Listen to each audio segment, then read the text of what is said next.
આજે તો 12 વાગે મને લગાડી દીધો કામે મમ્મીએ. અને ભાઈ પરસેવા નીતરા ગરમી ફૂલે ફૂલ થઈ ગઈ. આવો શિયાળો ધોમધોકાર.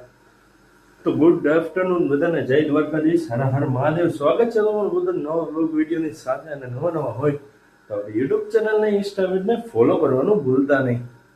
તો અત્યારે વાગવામાં થઈ ગયા જો પેલા તો 12:30 અને હાઈ ક્લાસ નાઈ ધોઈને ફ્રેશ થયો ત્યાં તરત આપણા મમ્મીએ કામે ચડાવી દીધો.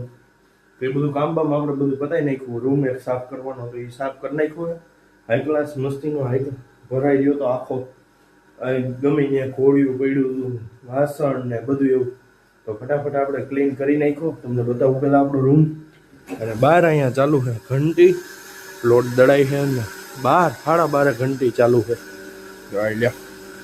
આવો એક રૂમ ચોખ્ખો કરી નાખ્યો આખો આપણે. આ બધું જો એક ઘોડીઓ એમ આખું ખુલ્લું પડ્યું હતું એ મૂકી દીધું. પછી અમે આ બધા વાસણ પડ્યા હતા એ આપણા બૂટ અમે ચડાવી દીધા. તો હાલો ફટાફટ આપણે ભાગી દુકાને.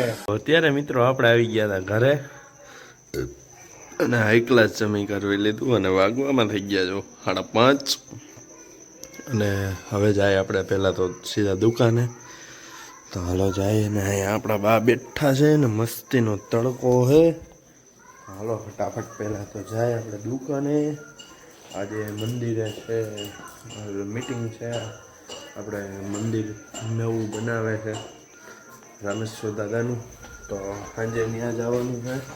તમે આગળ થંબનેલમાં તો જોઈ જ લીધું હશે. હાલો તો ફટાફટ જાય પહેલાં તો આપણું ઓલા થઈ ગયું રેડી. હાલો જાય મસ્ત ચાર્જિંગ બાજિંગ છે હજી તો ઘણું. હાલો જાય દુકાને સીધા. ફાઇનલી મિત્રો અત્યારે આપણે ઘરે આવી ગયા હાઈ ક્લાસ અને જમી ગારવી લીધું હાઈ ક્લાસ મસ્તીનું. જો ભાખરી હતી, પછી આ છે આપણું ઓલું હલવો બનાવ્યો તો એ વ્લોગનો જોયો તો ફટાફટ જોતા આવો. આ છે દાળ ઢોકળી, રીંગણા બટેકાનું શાક, દૂધ, મરચાં એવું બધું છે. હાઈ ક્લાસ જમી લીધું છે અને વાગવામાં થઈ ગયા છે 9. તો હાલો આપણે જાય પહેલાં તો મંદિરે. ત્યાં મીટિંગ છે આજે મંદિરની. તો મંદિરે જઈને તમને બધાને મળીએ. તમે 800 ભેગું થવા માંડ્યો હાઈ ક્લાસ. બોલો રામેશ્વર દાદાની જય, રામેશ્વર દાદાની જય, રામેશ્વર દાદાની જય. સ્વાગત કરું છું. આજની આ મીટિંગ હું આપણા રામેશ્વર દાદાના ચરણોમાં વંદન અને પ્રાર્થના કરીને એમની રજા લઈ તેમાં કામોદ ગામના સમગ્ર દેવી દેવતાઓની રજા લઈને આજની વાત ચાલુ કરું છું. આપણા મંદિર ખૂબ વર્ષો જૂનું મંદિર છે. આ મંદિર દ્વારા કેટલા લોકો જોડાયેલા છે એ આપણે બધાને ખબર છે.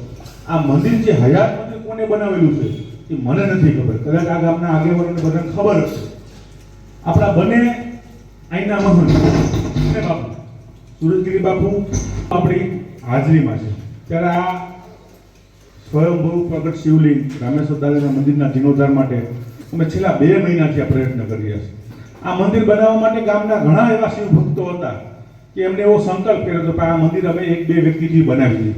પણ આ દાદાનું મંદિર છે, આમાં તમામ સમાજ લોકો જોડાયેલા છે. ગામના આગેવાનોએ નક્કી કર્યું આ છેલ્લા 2 મહિનાની આખી એક સિસ્ટમ બનાવેલી છે. એ તમને આ પ્રોજેક્ટરમાં હમણાં બતાવવામાં પણ આવશે. આ મંદિર બનાવવા માટે તમામ સમાજ અને તમામ લોકોનો સહયોગ અતિ જરૂરી છે. એટલા માટે કે આ દાદાની કૃપાથી, આ દાદાનું નામ લેવાથી આપણો કૌટુંબિક સંસાર હોય તોય ભલે અને કદાચ નાના મોટા ધંધા રોજગાર હોય તોય ભલે પાછી પાણી કરવાની હોય ન હોય. અમે જે સિસ્ટમ બનાવી છે એ સિસ્ટમની અંદર અમે અમારી બુદ્ધિ પ્રમાણે અમે નક્કી કરેલા કોઈ પણ મંદિર બનતું હોય, કોઈ પણ સમાજ બનતો હોય તો નાની મોટી બાબતોની અંદર આર્થિક બાબતોની કઈ પ્રશ્ન આવતા હોય. પણ આ મંદિરની અંદર આગેવાનોએ અમે એવું નક્કી કર્યું છે કે આ દાદાના મંદિરની અંદર આપણે જે કઈ જીર્ણોદ્ધાર કરવાનો છે. આ દાદાનું મંદિર બનાવવા માટે એપ્રોક્સ 2.5 કરોડનું એક મંદિર બનતું હતું. કઈ બતાવો અલગ અલગ જોઈ લો, હું બોલતો જઈશ એની કિંમત. આ ટાઈપનું મંદિર બને લાલ પથ્થર વાળું તો એનો 2.5 કરોડ રૂપિયાની અંદાજિત ખર્ચો આવે છે. બદલાવ બને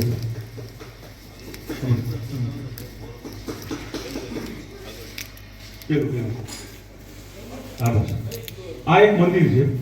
આ મંદિર ખૂબ નાનું છે. તો હવે આપણું ગામ મોટું છે એટલે આ મંદિર તો આપણે જોયું છે પણ ટૂંકમાં આપણે અનુકૂળતા નથી આવતું. નેક્સ્ટ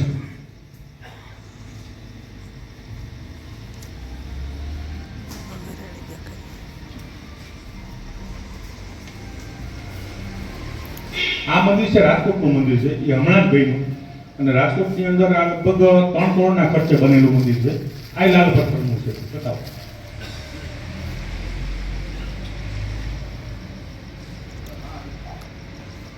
આ મંદિર છે 3 કરોડ 20 લાખ રૂપિયાનું મંદિર છે. એ પણ અમે મંદિર જોયેલું છે. અચ્છા, આ હદરપુરી બાપુ મોવિયાનું મંદિર છે. બાવાજી બાપુની ડેરીનું કામ છે. બતાવો તો ભાઈ નેક્સ્ટ. બધાને દેખાય છે ને? આ લાઈટ કા મોવિયાનું હદરપુરી બાપુનું મંદિર છે. બતાવો. સફેદ માર્બલનું આ મંદિર છે. બતાવો.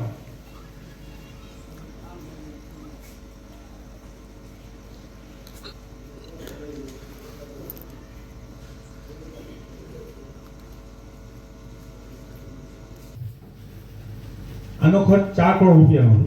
આ મંદિર જે છે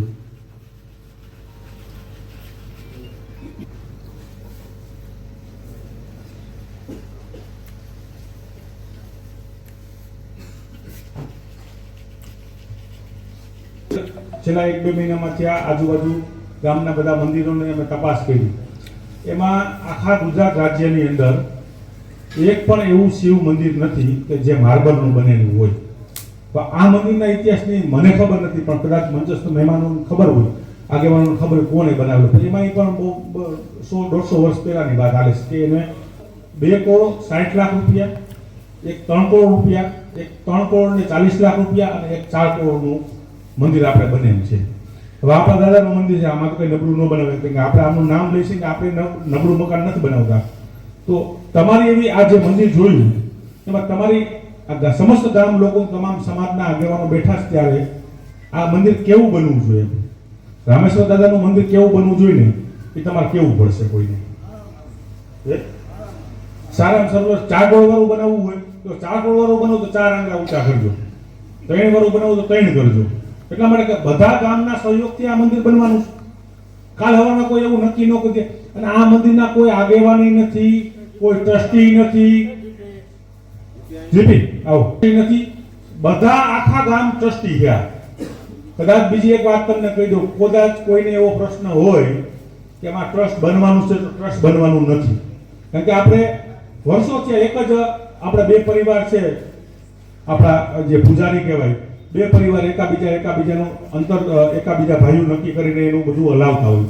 આ મંદિરનો પ્રોજેક્ટ આખો 3 વર્ષનો પ્રોજેક્ટ છે. આ મંદિર મારી એવી ઈચ્છા, મારી વ્યક્તિગત રીતે લગભગ બધા બેઠા એવું છે કે આ મંદિર નબળું ન બનવું જોઈએ. એટલે અમે એવું વિચારી કરી કે ભાઈ મંદિર થોડું ખર્ચા થાય પણ રૂપિયા 4 કરોડ ના ખર્ચે આ મંદિરને બનાવવાનું થાય તો આ ગામ લોકોનું કહેવાનું શું થાય? હાથ ઊંચો કરીને કેવું બનાવાય કે ન બનાવાય? બનાવાય. તો આ મંદિર બનવામાં કઈ ઘટે એવું તમને લાગે છે? ઘટે એમ જ ન હોય ને. ખાસ હવે બીજી વસ્તુ એ છે કે આપણા ગામમાં તમામ લોકો, તમામ સમાજના લોકો નાના મોટા ધંધાએ જોડાયેલા છે. કોઈ પ્લમ્બિંગનું કામ કરતા હોય, કોઈ કડિયા કામ કરતા હોય.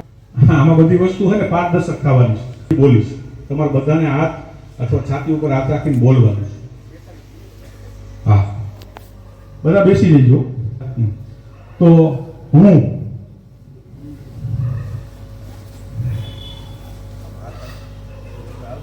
છાતી ઉપર રાખજો, વાંધો નહીં ભટકા. હું આ સ્વયંભૂ પ્રગટ શિવલિંગ રામેશ્વર દાદાના મંદિરના જીર્ણોદ્ધારમાં બોલો હું નામ બોલ લેવાનું. આ રામેશ્વર દાદાના મંદિરમાં મોટા જેનો જીર્ણોદ્ધાર થવાનો છે એ મંદિરની અંદર તન મન ને ધન પવિત્ર આત્મા સાથે મારું પરિવાર તેમજ મારો સમગ્ર પરિવાર સાથેના મિત્રો આ મંદિરની અંદર જ્યાં લગીન પૂર્ણાહુતિ ન થાય ત્યાં લગીન પવિત્ર આત્મા સાથે આ મંદિરની અંદર જોડાઈ દઈશ.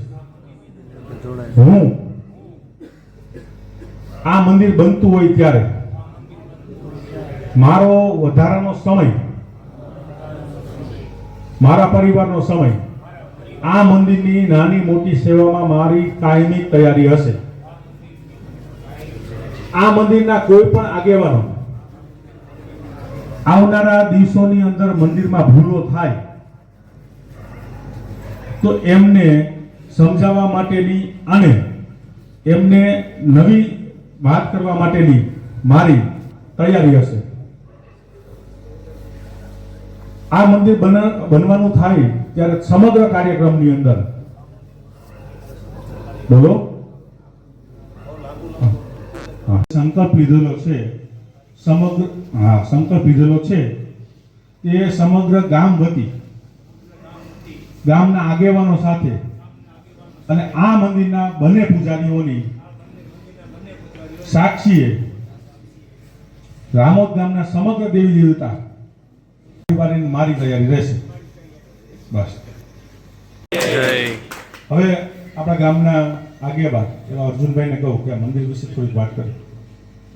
એ બધાના નાના મોટા સંકલ્પો સિદ્ધ થયા છે. પછી જે જેની શ્રદ્ધા અને જે જેના સંકલ્પો. પણ આ ભોળાનાથ મહાદેવે ક્યારેય આપણા કોઈ પણ વ્યક્તિને નારાજ કે નિરાશ થઈને એમના દરવાજાથી જવા નથી દીધા. એની જે કાંઈ ફળશ્રુતિ પ્રમાણે આપણે આપ્યું છે એની શ્રદ્ધા અને આસ્થા પ્રમાણે એના આશીર્વાદ આપણે મળતા રહીએ. વિજયભાઈ પટાણીએ મને વાત કર્યા પછી જયંતિભાઈનો ફોન આવ્યો કે આપણે બધાનું ગામ સમાજ તમામ કુટુંબ પરિવાર અને સમગ્ર સમાજ અલગ અલગ જ્ઞાતિના તમામ લોકોનું જ્યારે આસ્થાનું કેન્દ્ર હોય ત્યારે અર્જુનભાઈ મારી ઈચ્છા એવી છે કે આ મંદિર છે એનું ભવ્ય નિર્માણ થવું જોઈએ. અને બહુ જૂનું મંદિર છે, વડીલો પાર્જિત આજથી હું માનું ત્યાં સુધી આ મંદિરનું બધા 100 વર્ષ ગણવાને ગિરિબાબુ 100-150 એટલે તો બહુ જૂનું મંદિર. પછી એમાં રિનોવેશન થતું ગયું, આપણે સમય ગયો એ પ્રમાણે નાના મોટા પ્લાસ્ટર કર્યા, ટાઇલ્સ લગાડી અને આપણે જેટલું થતું જતું એટલું સુશોભન કરતા હતા. નીચેના ગ્રાઉન્ડ ફ્લોર બનાવી, ઉપરના છત બનાવી. રામેશ્વરમાં આપણું રામજી મંદિરનું જ્યારે નવું બનવા માટેનું નિર્માણની વાત કરી ત્યારે સમગ્ર ગામ ભેગું થઈ અને બીડું ઝડપી લીધું ને એ મંદિર સરસ ભવ્ય બન્યું. ત્યારે થોડીક સસ્તાઈ હતી અને આપણે બધા એક સાથે ઉત્સાહ આપ્યો એટલે મંદિર સરસ બન્યું. એમાંથી નહીં ફાળામાં પૈસા વધ્યા હતા, એ પૈસાનું આપણે આમાં સેટમાં નહીં ખાય, આ છાપરામાં એમાં એ પૈસા નહીં ખાય. એટલે આ મુખ્ય કહેવાની વસ્તુ એવી છે, વિજયભાઈથી માંડી જયંતિભાઈ પછી પાછો પ્રવીણભાઈનો એનો સંપૂર્ણ જેટલા રેગ્યુલર આવવાવાળા રોજ જે ભોળાનાથની દર્શન કરવા માટે રામેશ્વર મહાદેવના દર્શન કરવા માટે આવતા ભાવિકો અને શ્રદ્ધાળુઓ છે એનું કહેવાનું એમ થયું કે અર્જુનભાઈ આમાં આપણે આ મંદિરમાં આપણે સૌ સાથે મળીને આગળ વધીએ, નવું મંદિરનું નિર્માણ થાય એ માટેની એક મીટિંગ લઈએ. ત્યારે મેં વચ્ચે એક મારી વાત મૂકી હતી. મેં એવું કીધું કે થોડોક ટાઈમ ખમી જાઓ, કારણ કે જિલ્લા પંચાયત તાલુકા પંચાયતની ચૂંટણી આવે છે ને એટલે ઘણા લોકોને મેસેજ આવે છે કે આ ચૂંટણી નજીક આવે કંઈક મંદિરનું ખોલીને બેઠા છે. મંદિર બનશે એટલે ભૂલો થશે, એને માટે માફી માંગવા માટે કદાચ કાંઈ બીજી કંઈ વ્યવસ્થા કરવાની હોય, ખાસ કરીને મોટો જે ફાળો આપવાના છે એના માટેની 2 વર્ષની વ્યવસ્થા છે. નહીં કે 14 તારીખે ફાળો તમે લખાવી દો, 14 તારીખે તમારી દાદાની કૃપાથી તમારી પાસે કોઈ રકમ પડી હોય એ આપી દો, તો એ રકમ તમારી જે હશે ને એ અમે જમામાં લઈ લઉં. સમગ્ર વહીવટ બેંક થ્રુ થવાનો છે. અમે પ્રયત્ન એવા કરવાના છે કે તમામ લોકોનો ફાળો એક જમા થાય અથવા તો એકની જગ્યાએ 2 બેંક નક્કી કરી છે. કારણ કે આ બધું જીએસટી ના પ્રશ્ન હોય, તમને બધાને જે ધંધો કરતા હોય ને ખબર હોય, જીએસટી બચાવવા માટે થોડું ઊંચા નીચું કરવું પડશે. બેંકનો વહીવટ કરવાથી આપણે ફાયદો એ થાય, ગામનો હિસાબ આપી દર 6 મહિને 6 મહિનાનું મંદિર, 3 વર્ષનો મંદિરનો પ્રોજેક્ટ છે. દર 6 મહિને આવી રીતના સામૂહિક બેઠક કરવાની છે. એ છતાંય આ મંદિરની અંદર જે કમિટીના મેમ્બરો છે એને દર 15 દિવસે અમે એક મીટિંગનું આયોજન કરવાના છે. અલગ અલગ જગ્યાએ મીટિંગ થાય, ક્યારેક અહીંયા થાય, કોઈ ગામનો આગેવાનો અહીંયા થાય. હિસાબ બધો પારદર્શક રાખે હા, કોઈ પણ વ્યક્તિ, કોઈ એમ કે ભાઈ આવતી મીટિંગ મારી અહીંયા રાખવાની છે, હું ચા પાવાનો, તમારી અહીંયા મીટિંગ રહે. આખું મંદિર આખું પારદર્શક બનશે, મંદિરે પારદર્શક બનશે, મંદિરનો વહીવટ પારદર્શક બનશે. ખૂબ બધા અનુભવી લોકો અહીંયા બેઠા છે, કોઈ નાની મોટી. આજની આ રોજ આપણી સંકલ્પ સભામાં સમગ્ર ગામ, સમગ્ર સમાજના આગેવાનો, સમગ્ર વડીલો, આ મંદિરના બંને મહંતો, એમની સાક્ષી આજે જે સંકલ્પ લીધો છે, એ સંકલ્પની અંદર આપ સૌ 14 તારીખે સાંજે 8 કલાકે પરિવાર સાથે, ભાઈબંધ દોસ્તાર સાથે આ સંકલ્પને પૂરો કરવા માટેનું જે મીટિંગ છે એનું આયોજનમાં સૌ ઉપસ્થિત રહેજો. આજના આ દિવસે તમે સૌ ઉપસ્થિત થયા એના માટે સમગ્ર ગામ વતી હું તમારો હૃદયથી આભાર માનું છું. ભારત માતા કી જય. જય રામેશ્વર દાદા.